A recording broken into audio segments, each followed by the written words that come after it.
Welcome to another Atchman Kings of War Battle Report, the Epic Quest, Game 15, the Herd versus Elves, 2,300 points, and the scenario was Dominate.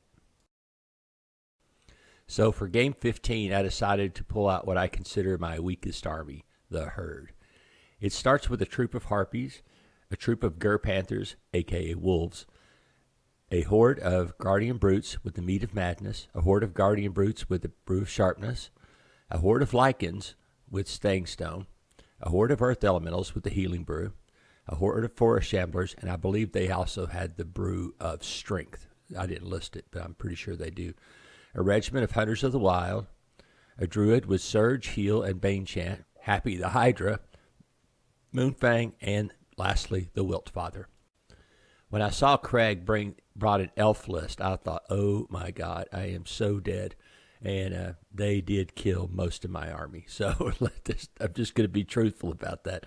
He had 2 troops of Glade Stalkers, 2 chariots, 2 troops of chariots, a horde of Kindred Tall Spears with the Hammer of Measured Force, a regiment of Quicksilver Lancers with the Brew of Strength, a horde of Dragons with the Meat of Madness, a regiment of Forest Guard with the Crystal Pendant, 2 troops of Battle Cats, the King's Champion, an Elven King. He was decked out with everything he could have. And then an Archmage on a horse with Mind Fog, Boots of Levitation, and Celestial Restoration. And lastly, an ASB with the loot, and he's mounted on a horse. I'll go into a little bit more detailed deployment in a second, but mainly my plan was to move the really fast stuff I have, which are the Gur Panthers, the Moonfang, and the Lycans, to run down this right flank over here and hopefully pinch and turn. Because, I mean, I was really outmatched this game by the shooting abilities of these elves. And as you know, playing Herd, they have freaking no armor, and they are just a glass hammer of an army. So you got to move fast and get in a fight quick. Everything else is just going to move forward to try to get I put an objective marker on the center for the domination thing. Probably made a mistake going too aggressively for it later in the game, but I guess I was thinking of treating it like it was a objective instead of the 12-inch circle, which all I had to do was just move up and stay behind the hill the whole time. Of course, he could have done the same thing, but just kind of funny. So defending the elf left flank was a troop of chariots, a Glade Stalkers troop, and the Forest Guard unit regiment and they had the Crystal Pendant of Retribution, which, of course, since we play with closed list, I did not know, which makes it kind of fun. So more toward the middle, he has a unit of Battle Cats. They are protecting the Forest Guard. And then the Quicksilver Lancers with the Brew of Strength. They're going to hit really hard. And then the Kindred Tall Spears with the Hammer of Measured Force. And those are really going to be the bane of all my heavily armored stuff that's in the middle. Next to the Kindred Tall Spears is the Draken Riders with the Meat of Madness, and then the Battle Cats, and then behind them is the ASB, and I think that model in between is the King's Champion. I just know he's a badass for an elf. I don't know if he is an elf, but he's a badass. Okay, anchoring the Elven right flank is the Elven King. This is a decked out guy. I think he has the maximum swings thing, hit on 2, all that. And then he has a unit of Glade Stalker troop there, and then lastly, the other unit of chariots. I dropped these Harpies like first or second, and the reason why I was just going to hide them behind the hill. And then when I saw how he was deploying, I realized I didn't need to put anything else over on this left flank. So they are by themselves. So here in the middle, I had a horde of Guardian Brutes, and then a horde of Earth Elementals, and a horde of Forest Shamblers, all lined up to go for the objective in the middle there. The Druid was supporting them from behind, so that was going to be pretty good. Just as a thought, before the end of the game, Guardian Brutes suck. I mean, if I would have just taken 2 more hordes of Earth Elementals, I would have been fine. Or another horde of Lycans and another horde of Earth Elementals instead of those Guardian Brutes. They are just awful. So I plan to do a maximum scout with my Hunters of the Wild and the Wilt Father and also the Forest Shamblers. So they were all planted really close together. The Guardian Brutes with the Brew of Sharpness was there to protect their flank in case something comes zipping around the end. So for my fast right flank, I had the Lycans and Moonfang, along with Happy the Hydra, and then the Gur Wolves, Gur Panthers. And then, of course, you can still see the unit of Minotaurs there on the left to support them as they move forward. So I got a really fast unit, then I got the scouting unit, then I got the Guardian Brutes like right in the middle for support. Well, since I have no shooting and virtually no magic, I had really no choice but to come screaming forward. All these scouting guys come up forward to the right to the middle of the table. I'm already on. The bulk of my armory is already within 12 inches of the center. The Wiltfather, he scouted up max. Wiltfather, he's pretty much impervious to things, and so he could scout out a little further just in case. I was thinking maybe he was going to charge his knights into him, but then I knew he would be hindered and all that, so I really wasn't all that scared of it either. Happy the Hydra goes forward almost max. And then over here at the speed stuff, I found out that I was actually faster than his chariots, which I did not know that. And so I stayed just about half an inch outside of their charge range, and really shouldn't have even been that scared of them, but I didn't want to get blocked up by them either. Craig did have the first turn, but he moved his kindred the glade stalkers up to on the edge of the hill so they could shoot at my harpies. And so in my turn one, I went ahead and just blitzed the harpies over here. I knew they were going to get killed. There was no place for them to hide because over there he had a lot of his shooting stuff too. So they were going to die quick. I knew it, but I mean, I made a vain attempt by trying to run them up and hide them behind that wall and behind the woods for a little bit. So in Craig's second turn, he went ahead and charged his battle cats into the Wiltfather. I'm not really sure why, maybe to chaff them up, but I was already so close to the other side of the table, it probably wouldn't work the way. If they would have got the first turn, then I think it would have actually been a really good tactic. But now I'm already within 12 inches, of all of his units behind it. So the Wiltfather is going to do his thing, pretty quick this game. Everything else just moved up to get in range of the objective. You really couldn't see very much of my army because I was behind the hill, and so that's going to save me from getting charged by the Drakens or the Knights or anything else over there, at least for a turn. Over here, everything just moved forward rather quickly. The Harpies are just going to get eviscerated by all the shooting from the Elves, and then I think the Mage threw Mind Fog on them too to up the ante on them a little bit more. So yeah, those stupid hounds or wildcats.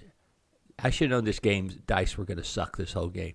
He does a hindered charge into the Wiltfather and does 2 wounds to him with only, 8 or 9 swings? So that's like 6s and 6s and 6s. Good grief. This is crazy. The whole game's going to go this way, I'm pretty sure, from this point on. The Hydra did take 1 wound from the Glade Stalkers, but that's not going to really hurt him any. So Moonfang just moves right up in the face of the chariots, and hopefully I didn't really quite have enough movement to get within an inch of them because he had backed them up the previous turn to shoot.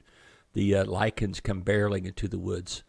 They went max speed, and then the Guardian Brutes went max speed to get into the woods. I really wasn't concerned about those units there. And then my Gur Panthers goes ahead and charges his Knights, which is probably the opposite effect of what he wanted to happen, because the Wiltfather would have easily destroyed the unit of dogs, and now I was going to be in a good position with the Hydra and the Wiltfather on the next turn to do some mischief. All right, I brought everything to the top of the hill. I'm not going to say this was the smartest thing I've ever done, but probably should have held back the Guardian Brutes because of how delicate they are compared to everything else that's on top of that hill. But I was just afraid that if I stayed back too far, his Glade Stalkers and his Chariot and his Mage would end up just shooting them before they could do anything. So I thought it might be worth a risk just to go ahead and take them up the hill. So in Craig's turn, he charges his Forest Guard into the Guardian Brutes along with the Kindred Glade Stalkers. So that was going to be rough. I thought I could do both, but I can't do both, and I'm pretty sure that this is not going to go well for me. But the Chariots go ahead and charge into the Lycans. I know they're hindered and everything else, so this is going to be hard for them to do any damage to me. So on the left of this fight, the Battle Cats charge into the Guardian Brutes, and now the Drakens are free to kind of turn and maybe catch something in the flank. The King's Champion and the unit of Kindred Tall Spears with the Hammer Measured Force slam into the Earth Elementals, And over on the other end, his knights go ahead and charge into the back into the Gur Panthers. And what's funny was that I managed to do 2 wounds to him with his guys charging across the hindered charge into them. So that was kind of funny. You know, I was pissing about the Wilt Father, that my guys do basically the same thing. So Craig rolls out his butt again and does 5 wounds to my stupid Guardian Brutes. And I'm just telling you, those things are garbage. I'm should just sell them because they're probably never going in an army list again. In the middle, though, the Earth Elementals take 11 points of damage, but the brave Druid is standing right there to bolster their faltering morale. Yeah, this other unit of Guardian Brutes is in major trouble with all these guys swinging at them. So yeah, my most expensive unit just gets butchered without ever getting to swing, not even one time. He turns his Forest Guard to the, would have been to his right, to cover the front of the unit of Knights. But so the Hydra, and I mean, I was really in a quandary on the next turn because of this, because, you know, do I kill one or do I kill both, or what do I do? So we're just going to have to see how this one turns out. So ended up, you could see my quandary here. I've got the Hunters of the Wild. They're going to be able to charge the Tall Spears in the flank, and then I have the Wilt Father and the Hydra. And the Hydra, do I want to charge them both in to kill the Forest Guards, or do I want to split charge, which I know is usually never a good tactic. But in this case, I thought I had to because of the Drakens coming. So I did charge the Hunters of the Wild into the flank of the Kindred Tall Spears. And then the Forest Shamblers swung them in the front. And then I think I actually attacked the hero with the Earth Elementals. And I don't know why. I know, because I probably figured I had enough to kill the Kindred Tall Spears in one go. And I really didn't need to put more swings on them. The Wilt Father goes slamming into his Quicksilver Lancers, which proved not to be very quick since they're sitting in the same spot that they started the game. So that's kind of humorous. So I did make the choice to send the Hydra into the flank of that unit of Forest Guard. The Lycans, I believe, charged back into the Chariot, and then he hasn't moved yet, but I believe Moonfang turns to face the flank of his army. So I did a ton of damage to that unit of Kindred Tall Spears, way beyond what it should have taken to kill them. And then, of course, the first Snake Eyes of the game happens. Now I'm hung out to dry with all the stuff that's going on here. So this was just horrid. So on the good side of the world, the Wilt Father one-shotted that unit of Quicksilver Lancers, and the Hydra one-shotted the Forest Guards. And so when they blew up with the Crystal Pendant, it did 1 wound to me because he rolled so poorly. It was a really low number of hits, and then just rolled 2 wounds. I'd already regenerated the wound from shooting, so I wasn't in too bad a shape there. So yeah, the Lycans destroy the chariots and face menacingly toward the middle of the table along with Moonfang. So I really thought Craig was going to pile his Drakens into the Wilt Father, which is a questionable choice. He's right. So instead, they charge the Drakens, get just past the Wilt Father and can catch the corner there a little bit and then slide back to him. And then the Gladestalkers also charge the Hydra this turn, and I think it's a pretty good move. I didn't know about which one would work the best, but I think this was actually the right move. Yeah, happy the Hydra got taken down by the dual charge. The Kindred Gladestalkers go ahead and turn toward the Lycans, and Moonfang is there as well. Probably not going to be good for those guys because the Wilt Father's right behind, and of course he can surge, so that's going to be very handy in taking out that unit of Drakens. It was really not looking good for me because between his 2 heroes and everything that's over there and shooting, they managed to kill off the Earth Elementals and the Guardian Brutes. And like I said, Guardian Brutes, they're easy kill anyway. They're just a worthless unit. So now I'm going to have to use what I know works, which is my forest units, to try to win this game. So on the far end, Craig's other troops have finally made the corner turn, which is not going to be good for me either, because they're going to be able to stream into that dominate zone, and I don't really have anything over there to stop them. So the Wiltfather does get surged into the rear of the Draken Riders. The Lycans come barreling into them as well, even though they are hindered because of hitting the hedge. And then Moonfang engages the small unit of Gladestalkers. So yeah, I made the perfect move to kill those guys and rolled another damn Snake Eyes. It just takes so much out of the game when you try to get yourself in a good position to do something, and then that stupid rule jumps up to bite you in the butt. So the Kindred Tall Spears bit the dirt this turn, which they should have done a turn ago. Because right now, honestly, all of my units should be right here in the middle, and because of the Snake Eyes, I'm kind of streaming into it, and that's not good, because those two elf combat heroes are lethal son of a guns, especially together. They could take on a regiment easily. So I think both combat heroes and the chariots come roaring into the Forest Shamblers. That is not going to be good for me.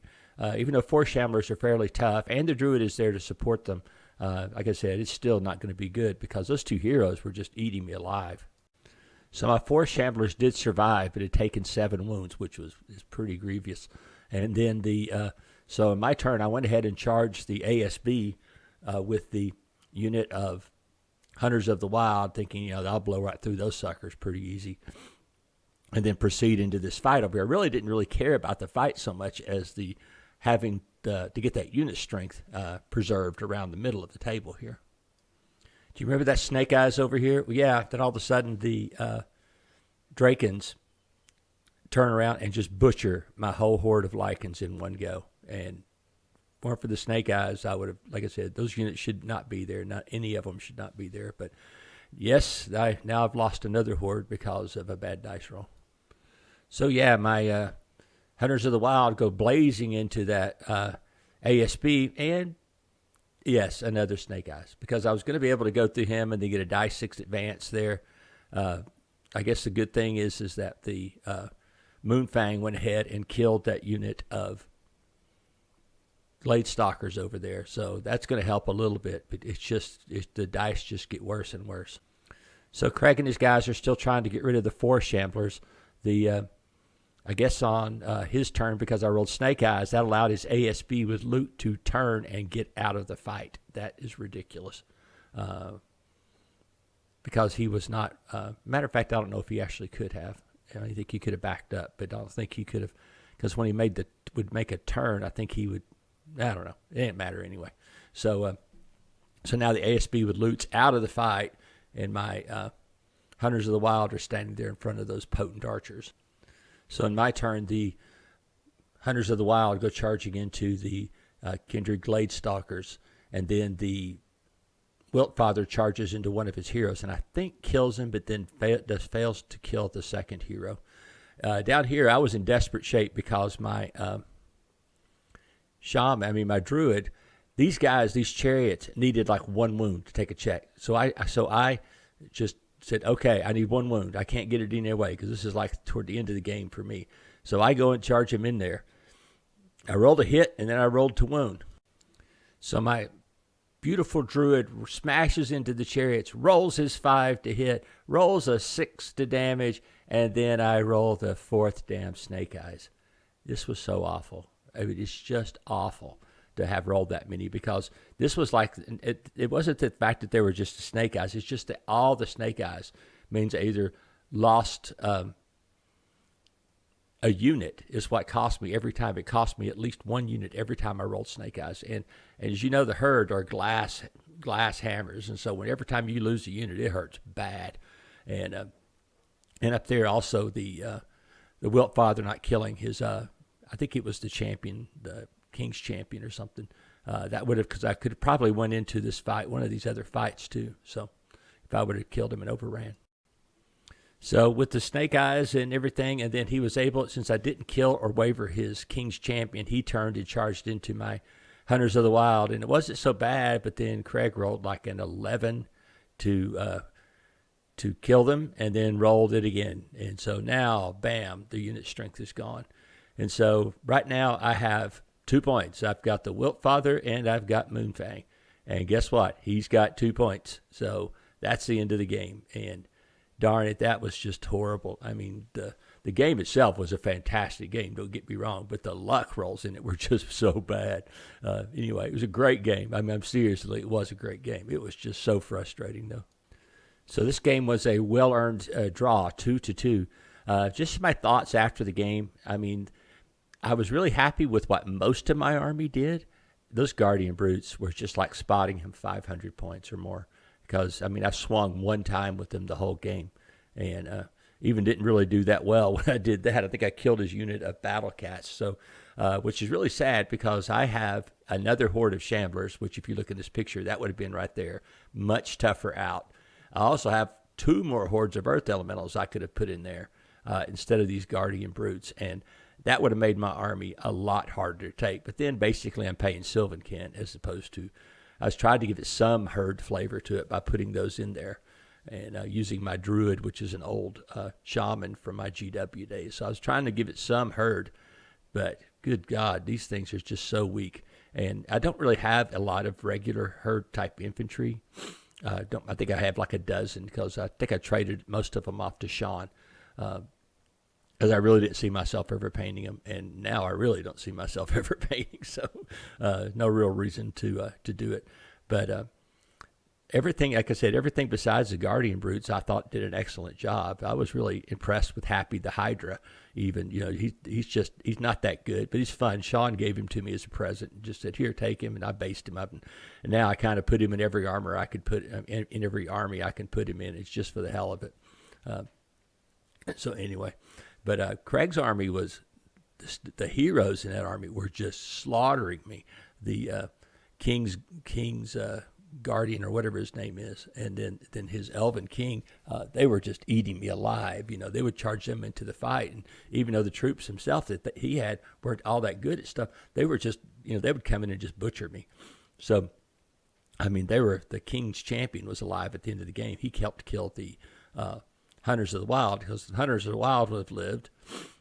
I would have won the game easily, but like I said, some of the stuff was just some bad dice rolling, and I have to admit, though, I did have some fortunate dice rolling where the Wilt Father and the Hydra killed the one of them killed the Horsemen, and the other one killed the Forest Guardians, and then Forest Guard, and then the Forest Guards blew up and rolled like a 3, so it didn't really even hurt the Hydra. So, I mean, I did have some good luck in the game, and I was pretty happy. I was happy about my Shaman hitting and almost winning the game for me. And then rolling Snake Eyes, I was like, I had to throw the dice. I threw them to the next room. Maybe I'll find him. Maybe I won't. Maybe I'll take him out to the target range and shoot the damn things. But yeah, it was a hard fought game all around. Craig really stayed focused on the mission, which he did a good job of being patient over here on the left flank, sneaking those 3 units around. Because I had nothing that could do about it. Once the Harpies died, there was nothing over there, and so like I said, I had to swing the door over here on the right hand side to the middle, but just could not get through the units because of some of those dice rolls. But I mean, I think I really could have probably just sat back here and then went in for it late in the game and tried to maybe had enough unit strength. But I don't know if I did or not because some of those his big units have a pretty high unit strength. Anyway,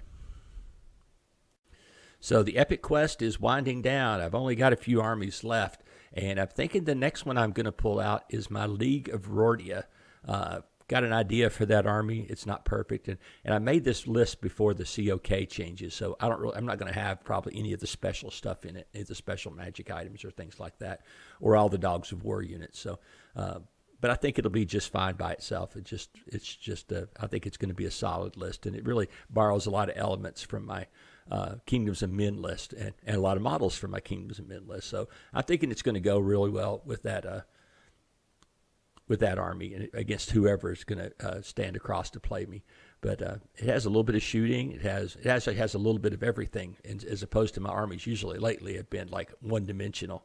And that one lets me do a little bit more strategy. It has some flying units, everything. So I really think that it's going to be a good army. And I like if I would have had the Rordia army in this game, I think it would have been a lot different game because they aren't glass hammers, and they have some flyers and stuff that you have to respect. And even those barons that they have are just fantastic for a lone hero that has 4 swings and inspiring. So, again, hopefully get another game in this week, and hope you guys watch.